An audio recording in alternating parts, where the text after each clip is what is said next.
চলেন দেখি এই অরেঞ্জটাকে আমরা কাঁচা অরেঞ্জের গ্রিন কালার অরেঞ্জের একটা ইফেক্ট ব্যবহার করব এবং ওই কাঁচা অরেঞ্জটা দেখব যে কিভাবে পাকা শুরু হয় এই ইফেক্টটা আমরা এখানে ব্যবহার করব। তার জন্য প্রথমেই হচ্ছে আমাকে আগে অরেঞ্জটাকে সুন্দরভাবে সিলেক্ট করতে হবে। ঠিক আছে, তো আমরা পেন টুল নিয়ে নিচ্ছি, পেন টুলের মাধ্যমে আমরা অরেঞ্জটাকে সিলেক্ট করব। একটু জুম ইন করে নিচ্ছি, যেমন দেখবেন সুন্দরভাবে সুন্দরভাবে হচ্ছে আমরা পেন টুলের মাধ্যমে সিলেক্ট করব।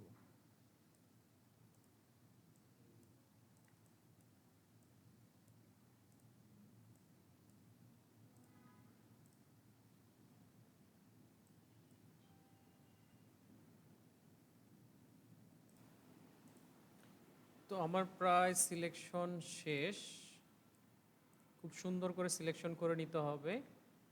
যেমন আমি এখানে সিলেকশনটা আমার শেষ করে দিলাম, জাস্ট শুধু হচ্ছে অরেঞ্জটুকু।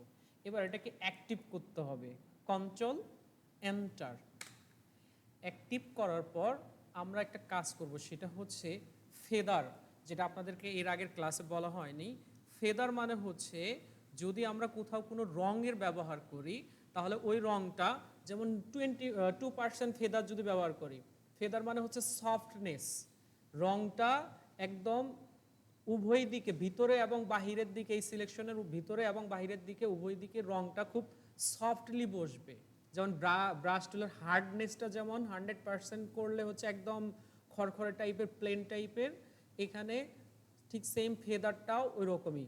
এখন এইখানে ফেদার আসবে না যদি আমরা কোনো সিলেকশন টুল নেই, যে কোনো সিলেকশন পেন টুল দিয়ে কন্ট্রোল এন্টার দেওয়ার পর সিলেকশনটা অ্যাক্টিভ করার পর আমরা যে কোনো পেন সিলেকশন টুল নিতে পারি, যেমন এটা এটা অথবা এটা, যে কোনো একটা নেয়ার পরে রাইট ক্লিক করব।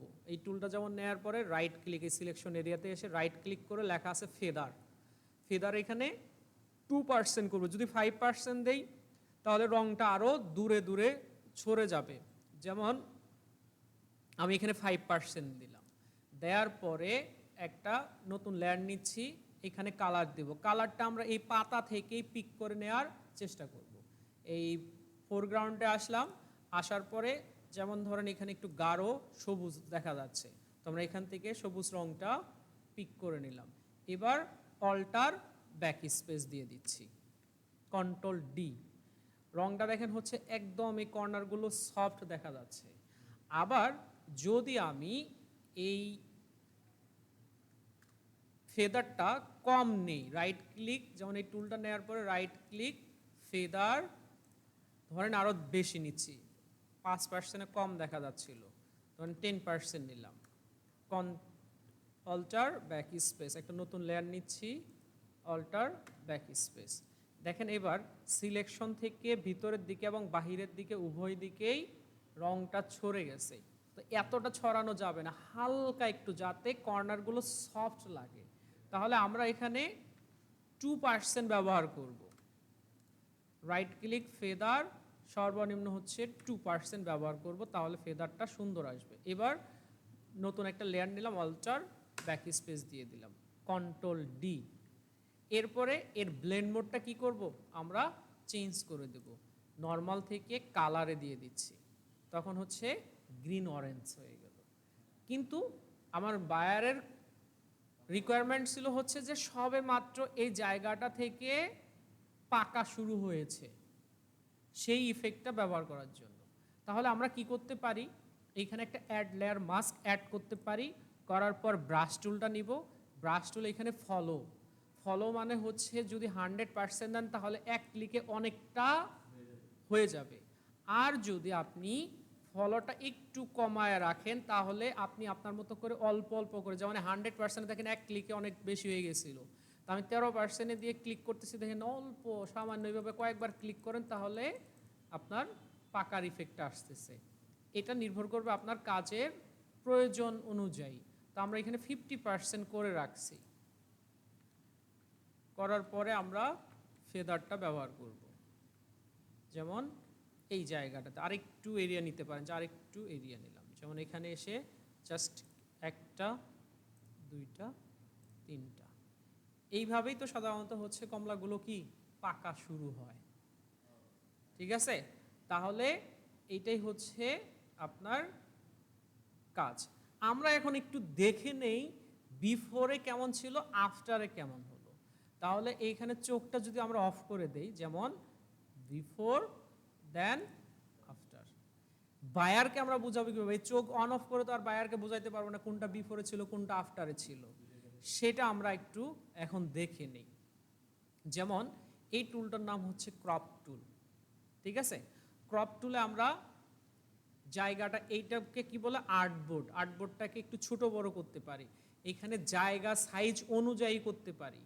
যদি আপনি এখানে মেজারমেন্ট দিয়ে দেন, যেমন 800 পিক্সেল, 800 পিক্সেল রেজুলেশন 600 দেওয়া আছে, তাহলে স্কোয়ার সাইজ হচ্ছে, এটাও যেহেতু স্কোয়ার, ঠিক আছে থাক। আমরা এখানে এই মেজারমেন্টগুলো কেটে দিচ্ছি, কেটে দেওয়ার পরে এটাকে ধরেন এই দিকে একটু বড় করে দিই, মানে এই সাদা যে অংশটা যতটুকু আছে ততটুকু এই দিকেও একটু বড় করে দেই, যাতে আরেকটা অরেঞ্জ আমি এখানে রাখতে পারি। এন্টার দিয়ে এবার বসায় দেন, বসছে। এবার আমরা এই যে অরিজিনাল যে ছবিটা আছে, এটা তালাটা ভাঙলাম, ভাঙার পরে বা না ভাঙলেও চলবে, আপনি এই লেয়ারটাকে একটা ডুপ্লিকেট করেন, কন্ট্রোল জে, কন্ট্রোল টি দেন, ট্রান্সফর্ম কন্ট্রোলটা অ্যাক্টিভ করলেন। ঠিক আছে, এবার এটাকে ধরে এই দিকে নিয়ে আসেন সোজা। ঠিক আছে, পাশাপাশি বসছে না? এবার একটা টেক্সট টুল নেন, নেয়ার পরে এখানে লিখে দেন বিফোর, এটাকে আরেকটু ছোট করেন, নিচে রাখেন,